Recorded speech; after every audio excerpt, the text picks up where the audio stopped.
Hi, everybody. It's Cindy and Jeannie and Cindy. It's coffee time, and we have a really cool show. I had a kind of spirit circle group of people came to my house the other day, and I put a flyer together all about the new earth. Now, we've been hearing different interpretations of what the new earth is. But what I took notice of with one of the Dolores Cannon videos, because I really like her. She's a little difficult to understand, but at the same time, she was just one of us who accidentally fell into getting information from people that she would put into hypnosis. Mhm. And so she talks about the new earth quite a bit. So right now, I'm going to put this up. Okay. And I suggest all of you who are watching this, get yourself a piece of paper because we're going to go through each one of these. All right. So I call it the 10 Commandments of the New Earth and where we need to go in our spirituality to be able to transcend into the New York. We have to fix these things about ourselves and do self checks on these things. You just said something really important, Cindy, too. It's like we have to do it for us. Yes. But let's go through these, Okay. and I'm going to go name them all off now, and Mhm. then Jeannie and I will discuss them. All right. So, to prepare yourself for the new year, Earth, in your transcension, let go of material things. That means don't attach yourself to material things. All right. Number two, let go of judgment of others. Number three, let go of the need to control. Number four, stop any negative self talk. Number five, forgive the heavy anchors associated to pain, especially our emotional pain. Number six, let go of the need to be right. Number seven, do not compare yourself to others. Number eight, do not blame anyone for your negative actions. Number nine, let go of the need for perfection. And number 10, discard negativities like gossip, complaining, media, and violent films. The mantra that is very healthy that overlays all of this: I release all that no longer serves my highest self with love and gratitude for the lessons.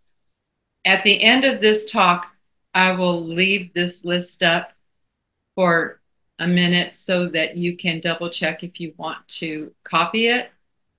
Right now, let's get going, Jeannie, because a lot of these things are what we do in Be Now. I love this list. I do too. Thank you for making it, Cindy. The one thing is let go of material things. We don't need to define ourselves by the car we drive, the house we live in, the zip code where we are residing, any of those things. And one thing that I have learned is when I give something, I give it. And what you do with it is none of my business. And I mean, I've learned this lesson. That's You know, wonderful. I helped my son once, with an apartment, and I mean, really outfitted it beautifully. And he was going through a divorce and he just wasn't paying attention. And anyhow, he got evicted. And I didn't even know it. And somebody called and said, there's this box of family photographs and I hunted you down. And do you want them? And I was like, oh my God. And I mean, seriously, there was some nice stuff in there. artwork and art deco stuff and a zebra rug and, not a real zebra, but, and some beautiful, anyhow, he lost all of it. And at first I was furious. It's like, really? And then I just got quiet, Cindy, and I said, did I give it to him or did I loan it to him? I gave it to him. Oh, I see. I gave it, and whatever he does with it, if he uses it, if he gives it away, if he burns it, if it gets, taken by other, I have nothing to say about that. So when you release something like that, it totally releases you. Right. That brings something to mind for me as well. Of course, we just downsized. We moved into a home that's half the size that we had in Texas. But I remember one time a friend of mine, we were walking down the street in Shreveport, and there was a man who was definitely an alcoholic, probably lived under the bridge, that kind of thing. She reached in her pocket and she gave him everything she had. Mhm. And I said, why did you do that? He's probably just going to go get drunk. And she Mhm. said, that's not on me. That's right. That's not on me. Boy, man, is that freedom. Uh-huh. That's not what he does with it is none of my business. I am giving to him. That's right. And I love that. And then, of course, Wayne Dyer said, the last suit you have won't need pockets. True. True. So that's another thing to think of is if I were to go to heaven tomorrow, I can't take this with me. Hmm. you know. So Why that's not? material. Let go. Yeah. Okay, number two. This is our big one. This is our big, big one that we do at Bnow. And I remember our very first retreat, I was standing in front of the room, and sometimes when you open yourself up, the Holy Spirit, or whatever you call it, I call it the voice, that beautiful thing comes, something very wise will come flying out of your mouth. Yes. And I remember standing in front of everybody at our first retreat and saying, okay, girls, number one rule, no judgment. Remember that? Only rule And I is, didn't think of that. yeah. It just came flying out of my mouth and it set the tone for all of the retreats. And we had to model that first. Right, Okay. So and that's the truth. right. But, and we also said no judgment of self and no judgment of others. Exactly. There is that one little saying that we have in the South, bless her heart, right? Before you pass out a I big know I'm so screwed up. bless her heart, which is a way to cover up, did you see the shoes she was trying to wear with that dress? And then bless her heart, that kind of thing. So, and then sometimes when we do vent, when people get on our nerves, I call that profiling. I just got a meme. Someone sent me a meme that said, hang out with people that when they leave, you don't need to sage your whole house. That's good advice. Oh, that's good. Okay. Number three, let go of the need to control. I'm going to give this one to you, Jeannie. Yeah, well, because I'm guilty. Well, because of how you have evolved through I remember when we first started doing our retreat, she said, Cindy, I am not a team player. And I said, okay, that's great. It was fine with me because you do such a beautiful job. You have beautiful taste. But Everything you that do is was all based in fear. I had done so much when my parents died and I was very young and I was helping raise my brothers and sisters and that sort of thing. And I had come to not expect anyone to help me. right. And so, when we're in our fear, it's like, I don't want to set myself up to Mhm. be disappointed or hurt or whatever. I just as soon do it myself. Exactly. And so, yeah, and I have come a long way, and I've come to the point where I can barely control my own self. Who do I think I'm going to control you Well, or yeah, because it evolved. We brought in Michelle Rodier, and now we've got Rebecca working with us and all of that. And And it really is easier when you have a team that you trust It is. because It is. trust is the big factor in the need to control. Mm. But when you have people that you can bring in that you trust, and that's the one thing you and I've always had is this amazing trust Always had trust. with each other. But I always let you do, and then you would tell me what you need, and I'd get it done. Okay, all right. So the let go of the need to control. Oh, here's a big one. Ooh, stop any negative self talk. I have never heard you ever have negative self talk, ever. I don't, but let me tell you something. I had to learn this, because we learn to be self-deprecating. It's okay if we walk in and we go, "Oh my God," and someone says, "I love, your hair," and you're like, "Oh my God, it looks like a guinea pig or something." Everyone just thinks it's hilarious. And I can tell you, it's not hilarious. No, It it's is not. funny.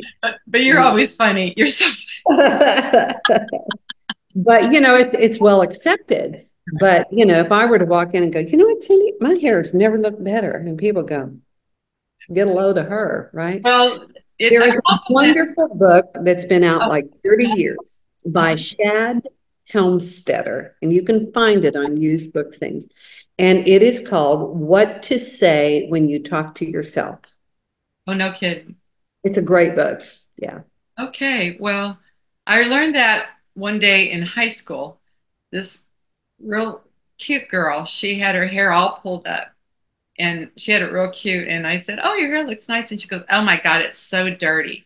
Well, the rest of the day I saw her with dirty hair. I didn't see a cute hairdo, I saw dirty hair. And so in that negative talk that we do, the other thing to think about is a compliment is actually a gift. Mhm. And when you reject that gift, it's kind of painful to the person. I You're mean, saying you don't know what you're talking about. or you're just not accepting a gift and you're not allowing that person to give and so graciously receiving anything. I don't care what it is. When somebody offers me something, I don't care. I never say, "Oh, I don't do that," or "No, no, no, no," or I never do that because, especially when it's done with their heart, and they say, "This is for you," and I always say, "Thank you for this," always, because Our friend Constance sent me something the other day, and she said, "My new self-care is this. I talk to myself like I talk to my dog." Oh, you sweet little thing. Look at that pretty belly. Aren't you the best person? And I'm like, well, heck yeah. If I'm talking to my dog like that, why don't I talk to me? Okay, let's roll through this. Number 5. okay, forgive the heavy anchors associated to pain, especially that emotional pain. And that's the big one. That's huge. Forgiveness. And forgive it. And it is anchoring. It does anchor us to where we don't want to be. Have you ever heard anybody and they're like, they just groan and moan and they don't even know they're doing it. And they talk about, "Oh, I'm just getting so old."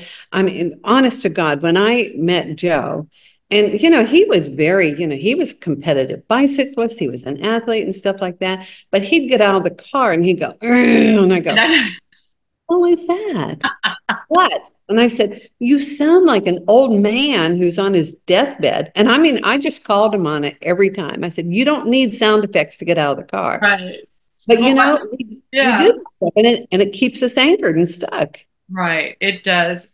So forgiving is, if you don't forgive to me, that's kind of like not taking out your trash.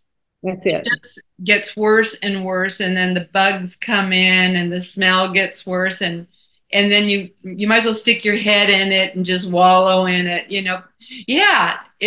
Forgive if it was something super ugly, then you need to get rid of it.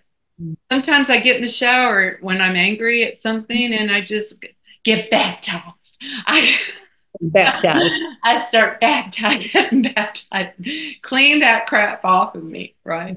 And say, "This is not mine, it belongs to that." That's beautiful. Exactly. Oh boy, let go of the need to be right. And Wayne Dyer talks about this. And he said, when you have the choice to be kind or be right, always choose kind. Well, A Course in Miracles asks this question: would you rather be right or would you rather be happy? And when I first heard this, like 20 or 30 years ago, and I was like, well, when I'm right, I'm happy,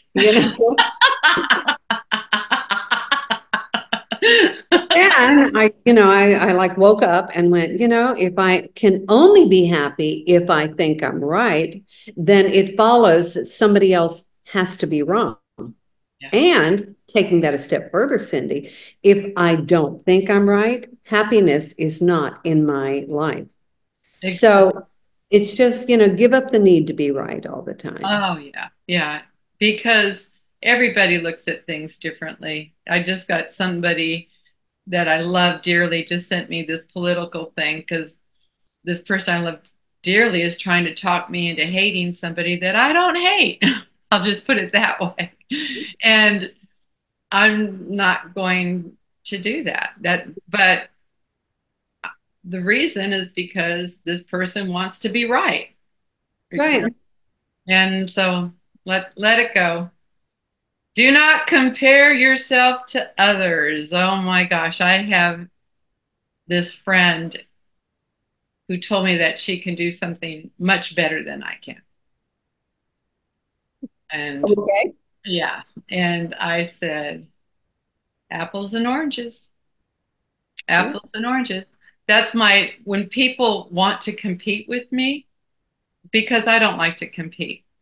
I don't like to compete, but don't, because you're not going to win. You can't win because you have that need to compete in the first place, right? So you can't ever be really satisfied. So this is what you are. This is what I am. This is what we are together. Right. But I love that app. It's like Judge on comparing how apples. well they climb a tree, like animals and stuff like that. Fish are out of the running, so they're not climbing trees. So, don't compare yourself to others for Yeah, real. Yeah. exactly. Be who you are and love yourself for it. Find out what you do really well. Even Mhm. if it's just, I walk outside every night and I look at the stars and the moon and then I just express everything I'm grateful for. If you're good at that, that's a place to start. And not only that's a very powerful place to start. So start doing things that you can do well. That's it. All righty. And oh, here's a big one. Number 8. Do not blame anyone for your negative actions. If you've ever been to an AA meeting, that's these people or people who need AA, I should have put it that way. Because if you go to a bar, which I worked in bars a lot as a cocktail waitress and then as an entertainer, and people who were alcoholics were always blaming it on something, this one thing, just blaming it so that they could get drunk. Like Flip Wilson when he was Geraldine. The devil made me do it. Not Yeah, the the devil. devil made me do The it. devil made me do it. Yeah. All So, right, let's roll through here because I mean, this is great. And okay. And then we we we have, could probably have 2 hours of this, but we don't want to. okay, we'll move through this. Okay. Let go of the need for perfection. Oh boy. Yep. I do this one exercise, Jeannie, and this is what I'll do it right now because I I did this for a friend of mine. So I have two pieces of paper here, Mhm. right? Two perfect pieces of paper, right? Now, which one is the perfect piece of paper? They're both perfect. Mhm. This now just has a new definition. This is a perfectly torn piece of paper. So everything is perfect in what it is. And It's like getting $100 bill. One is all crisp and one's all wadded up. Are you going to turn away from the one that's all wadded up? No, it's still fine, right? right, because it is what it is. It is what it It is. is what it is. Discard number 10. Discard negatives like gossip, complaining, media. Oh boy, big on the media. And that's television media and social media and violent films.